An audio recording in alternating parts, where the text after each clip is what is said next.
no retreat, no surrender. We live and we die by this.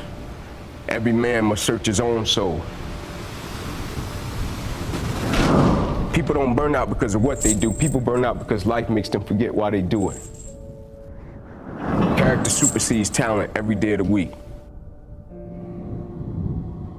At a certain point, don't let your actions betray your words, man. The person that you're striving to become is stronger than any opposition, any adversity, any challenge that you will ever face. You know, I've been playing a game of football since I was 7. The second game of my junior year, fourth quarter, a little bit over 2 minutes left in the game, we were playing against Air Force. I went to make a tackle and I hit the guy, my body went completely limp. I fell to the ground and I blacked out. I almost lost my life and ultimately it left me with a paralyzed right arm and hand. My career ended. But I couldn't blame anyone. I couldn't blame the game of football. I couldn't blame the guy that I hit. I couldn't blame life. Instead, it made me question myself in such a way that I said, Ink, is this it? You know, there's one bad chapter defined the book. Now you see life or what it's really worth. Like, is that it? Did you just want to make it to the NFL? That was going to be it. Just because it's never been done doesn't mean it can't be done. My number one competition is me. It's always you versus you. I just had a paralyzed right arm and hand. My mentality wasn't paralyzed. My spirit wasn't paralyzed. My drive wasn't paralyzed. My dedication wasn't, my commitment wasn't, I was the same man. I just had an extra boost of energy for why I live my life. I wear this as a badge of honor. Every single day, the adversity, the opposition that life sent to break me, I wear it as a badge of honor because I understand every day of my life, I represent something. So we already know what time it is. We know they finna try to break us. We already know they think we dinner. We already know that. We know they coming at us. We know they gonna throw everything they got at us. So here's how we gonna beat it. What we working for is greater than me and you, so we gotta press forward and we gotta conquer it.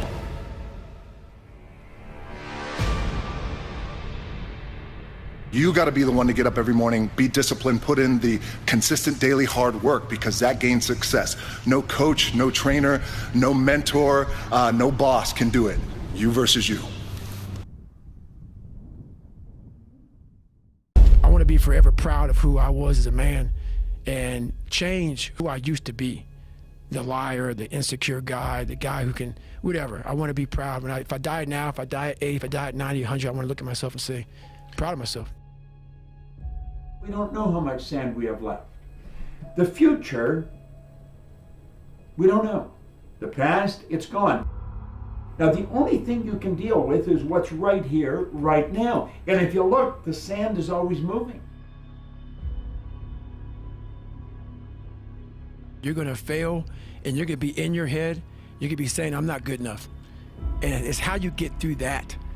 It's how you get through that on a daily basis. You're sad and down and out, and you ask yourself, why did this have to happen? It's in this moment that you find out who you really are and what you're really about. You aren't handed anything. You earn everything, every single day. All of us have greatness within us, but greatness is a choice. It's not our destiny. You think about this person that you now see. I did not know that he existed. I was born in a poor section of Miami, Florida called Liberty City, an abandoned building on a floor.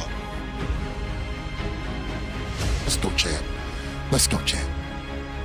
See, some people listen. But when you really want to change, you must hear. At 43, I'm still putting 100-mile weeks, still doing thousands of pull-ups, thousands of push-ups, because I'm not allowing myself to become civilized. I always try to figure out what's the difference between good and great. Good is fit me. Great is fit now. The worst thing that can happen to a man is become civilized. You want to be uncommon amongst uncommon people. You start putting yourself in situations that suck, you'll find yourself. I found myself in this place, and I heard a whisper. I heard a whisper, and the whisper simply said, can you hear me now? It's time now. So we must readjust our comfort zone.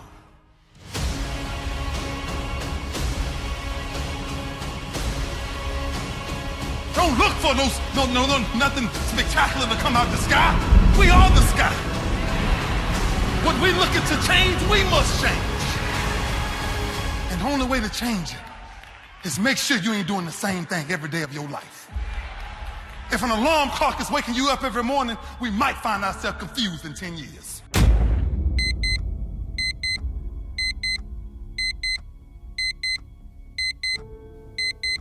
It's time to readjust our comfort zones.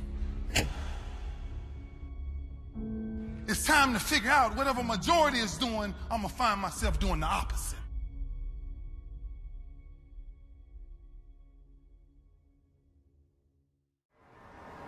None of us wake up and say, today is the day I destroy my life.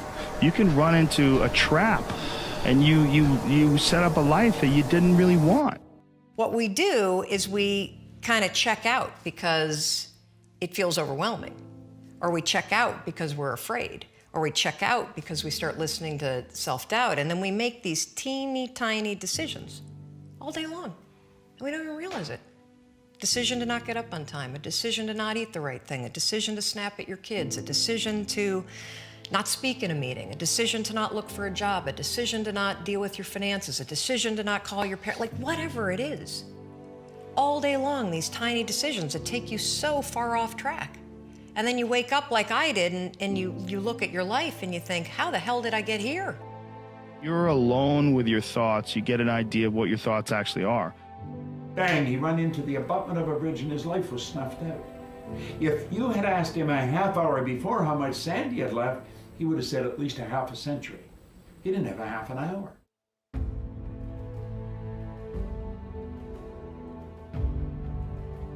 See, the trick is we don't know how much sand we have left.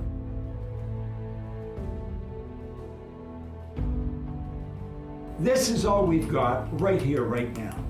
We don't know how much we have left in the future, but we do know what we've got now. And I have found the people that win are the people who make up their mind. They're not going to waste the minutes. They're going to be productive. They're going to make it happen every minute. Oftentimes, people make the mistake of getting stuck. And it is just a tactical mistake, just like it would be a mistake if you got stuck on a video game. The awful truth is that life is easy. Truly living, chasing a dream and truly living is hard. You knew that there was more in store for you, but you couldn't figure out, how do you close that gap? How do you find the power that's in you? How do you discover your greatness? How do you solve these problems? It feels so overwhelming. Taken chances and navigated their way.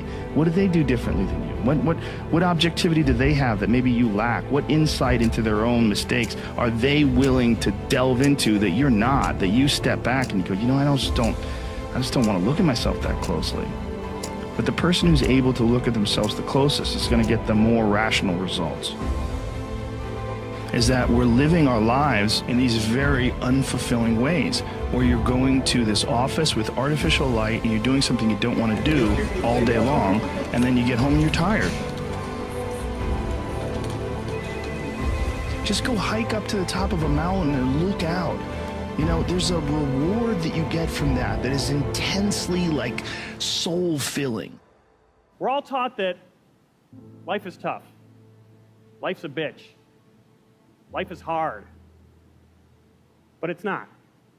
It's pretty easy, right? It's pretty easy to skate by and go through life, right?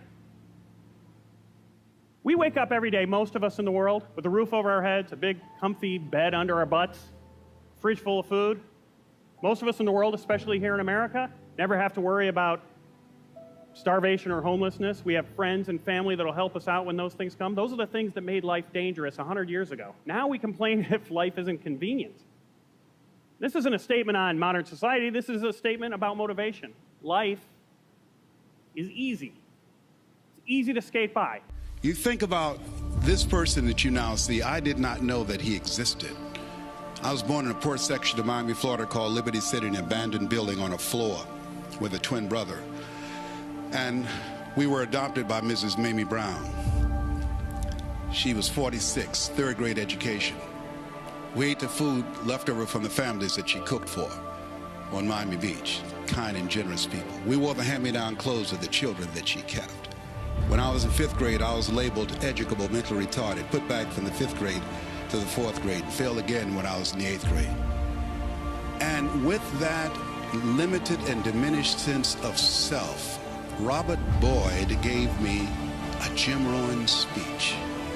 And because he spoke how people live their lives as a result of the story they believe about themselves, he interrupted the story that I believed about myself.